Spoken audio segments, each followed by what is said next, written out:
There are a few different ways to add contacts to a list. So let's start by looking at typing in the contact details one by one. So from the Contacts tab, we can choose Add a Contact, choose the list we want to add the contact to, and then we see a form where we can type in the details for the contact. So let's put in some details here. You'll see I can also type in details for the custom fields that we set up earlier. So I'll put in a company name, choose a country and a gender. Hit save. Now the new contact has been added to my list. So if I view my list, you'll see that Sally's on here. I can view her details there and also her custom field details here, and I can also edit her details and make any changes that I need to and keep editing.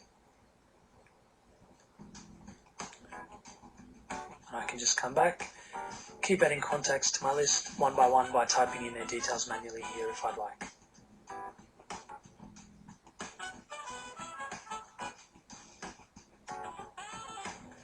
If you have an existing list of contacts from, say, your CRM or Outlook, you can import them using a CSV file. So to do that, we click on Contacts, Import Contacts from a file. Now, most desktop programs can export contacts into a CSV file, which is simply comma separated. So I've set up a sample CSV file here. You can see on the first line I have the name of the fields separated by commas, and then one contact per line. So in this example, you can see Deborah's email address, her company name, her country, and her gender. So that's how a simple CSV file looks. I'll choose to import leads into my trade show list. Now my file contains headers. Now I can upload a file from my computer up to 2 megabytes in size, or I can import a larger file from my website if I wanted to. So if I wanted to import thousands or millions of contacts, I'd simply upload it into the admin/import folder on my website. So in this example, I'll import from the desktop a simple CSV file. Click Next.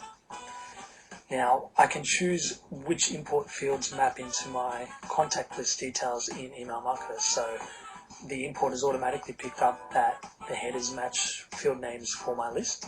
So you can see here that email address maps to email address, company name goes to my company name custom field that we set up earlier, country to country, and gender to gender. Now you don't have to map all of the fields, you can just click none and that field won't be mapped if you wanted to.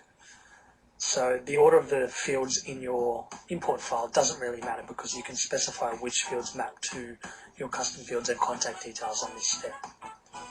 So when I click Next and start importing, the contacts are imported. My sample file contained 4 contacts. As you can see, John, Deborah, Josie, and Luke. Now when I view contacts on here, John, Luke, Josie, and Deborah have all been imported. When I click View, you can see that their company name, country, and gender have also been imported because I selected the import fields during the import. And that's really all there is to it, to import contacts into your list.